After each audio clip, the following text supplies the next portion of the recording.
Naglayag ang Bureau of Fisheries and Aquatic Resources sa palibot ng Bajo de Masinloc o Scarborough Shoal para maghatid tulong sa mga mangingisda. Hating gabi pa lang, sumulpot na sa radar ng BFAR vessel ang shadowing ng dalawang barko ng China Coast Guard. Kinaumagahan, dumami pa ito. Bigit kumulang 30 nautical miles ang layo natin mula sa Scarborough Shoal o Bajo de Masinloc. Pero gayon pa man, 6 na barko mula China ang nakabantay sa atin. 5 mula sa China Coast Guard at 1 mula sa PLA. 9 na bangka ng mga mangingisda ang nahatiran ng ayuda. Kabilang narito ang diesel, food items, tubig inumin at mga gamot. Karamihan sa mga mangingisda nagmula sa Subic Bay at namuhunan mula 20,000 hanggang 40,000 pesos para pumalaot ng 1 hanggang 2 linggo. Malaking dagok pa rin sa kanilang hanap buhay ang pagharang ng China Coast Guard sa Bajo de Masinloc kaya hindi sila makapangisda rito.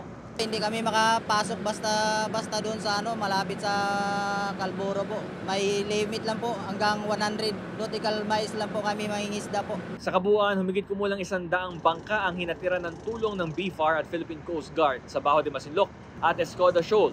345 grocery packs at 98,000 liters ng fuel oil ang naipamahagi.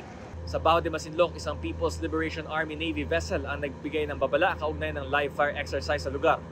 Sa Escoda Shoal naman, nagsagawa ang isang PLA Navy helicopter ng low altitude monitoring flight. Hindi nagpatinag sa mga aktibidad na ito ang PCG at BFAR na nagpatuloy sa kanilang joint operation para mamahagi ng supplies. Sa kabuuan, may 7 CCG vessel at 10 Chinese Maritime Militia sa Bajo de Masinloc. Meron namang 8 CCG vessels at 9 Maritime Militia sa Escoda Shoal.